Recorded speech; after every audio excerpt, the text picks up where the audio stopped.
आमला एकादशी महात्म्य। फागुन मास के शुक्ल पक्ष की एकादशी को आमला एकादशी कहते हैं। श्री कृष्ण जी बोले, हे युधिष्ठिर, फाल्गुन मास के शुक्ल पक्ष की एकादशी का नाम आमला है।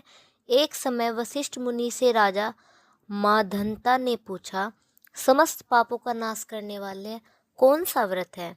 वशिष्ठ जी बोले, पौराणिक इतिहास कहता हूँ, एक वैश्य नाम की नगरी में चंद्रवंशी चैत्ररथ नाम का राजा राज्य करता था।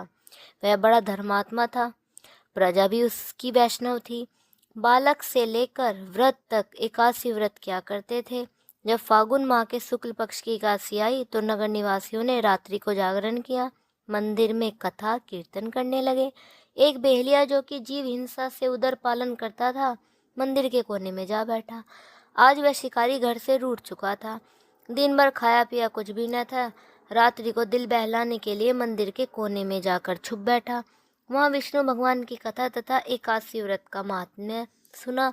रात्रि व्यतीत हो गई, प्रातःकाल घर को चला। जब भोजन पाया तो उसकी मृत्यु हो गई। आमला एकादशी के प्रभाव से उसका जन्म राजा विदुरथ के घर हुआ। नाम उसका वसुरथ प्रसिद्ध हुआ। राजा वसुरथ सत्यव्रत, दान, भक्ति इत्यादि शुभ गुण रखता था। प्रजा भी उसकी धर्मात्मा थी। एक दिन राजा वन विहार करने गए और दिशा का ज्ञान न रहा तो स्वयं को पागल समझकर एक वृक्ष के नीचे सो गए। राजा ने आमला एकादशी का व्रत रखा था। सोते समय भगवान का ध्यान लगाकर सोया था। इधर मलेच्छों ने राजा को अकेला देखा। मलेच्छों के संबंधियों को किसी दोष के कारण राजा ने दंड दिया था, इस कारण उसे मारने आए। उस समय राजा के शरीर से एक सुंदर कन्या उत्पन्न हुई। यह आमला एकादशी के प्रभाव से उत्पन्न हुई थी। कालिका के समान अट अट करके उसने खप्पर फिराया और मलेच्छों के रुधिर की भिक्षा लेकर अंतर्ध्यान हो गई। राजा ने जागने पर शत्रुओं को मरा हुआ देखा तो आश्चर्य हुआ। मन में कहने लगे, मेरी रक्षा किसने की है?